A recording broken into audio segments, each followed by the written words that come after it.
శివప్రసాద్ బయట తిరుక్కోలేకుండా నేను నా భార్య నా కోడలు నా కొడుకు నరుకుందా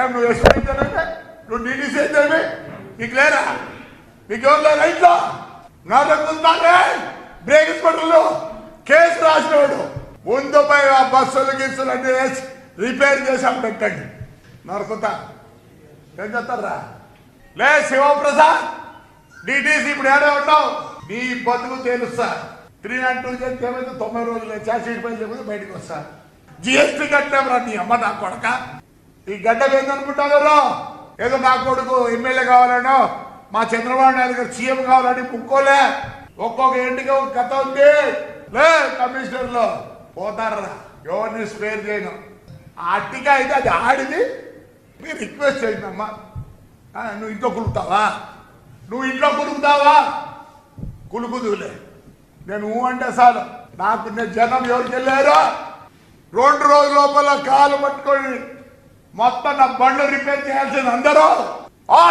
పెట్టారు ఇది తెలుగుదేశం పార్టీ నాయకులకు అపరిమిత అధికారపు తాలూకు లక్షణాలు అప్పుడే బయటపడుతున్నాయి తెలుగుదేశం పార్టీ నాయకుల్లో.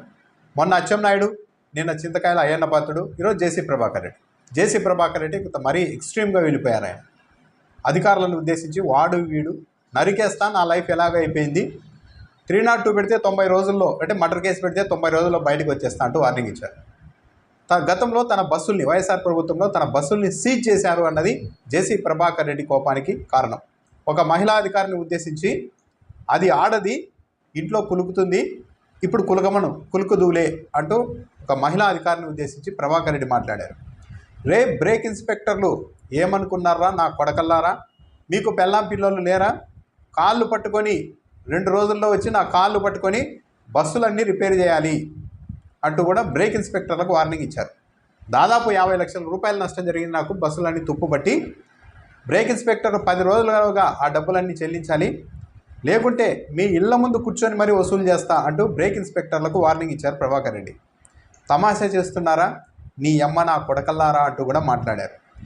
శివప్రసాద్ అంటే ఒక అధికారిని ఉద్దేశించి శివప్రసాద్ నువ్వు అమరావతిలో ఉన్నావని నాకు తెలుసు, ఎంత దూరమైనా పోతా, నరుకుతా నా కొడకల్లారా, నరుకుతా అనే పదాన్ని రిపీటెడ్గా ప్రెస్ మీట్లో ఆయన వాడారు.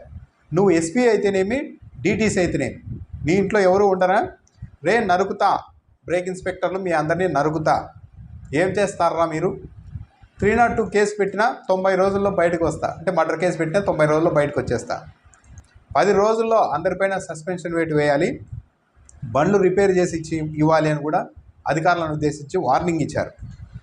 కమిషనర్లు తాడిపత్రి మున్సిపల్ కమిషనర్లుగా పనిచేసిన వాళ్ళని కమిషనర్లు పోతారా మీరు, ఎవరిని వదిలిపెట్టను, నా కొడకల్లారా నరికేస్తా, నా లైఫ్ అయిపోయింది, ఇక నరికినా ఏం చేస్తారు అంటూ మాట్లాడారు.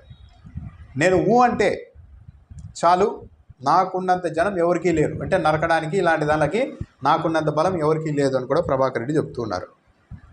ఆయనకు గత ప్రభుత్వంలో అన్యాయం జరిగి ఉండవచ్చు, ఆయన అభిప్రాయం అయి ఉండవచ్చు, అది బస్సులను సీజ్ చేయడం కావచ్చు ఇవన్నీ.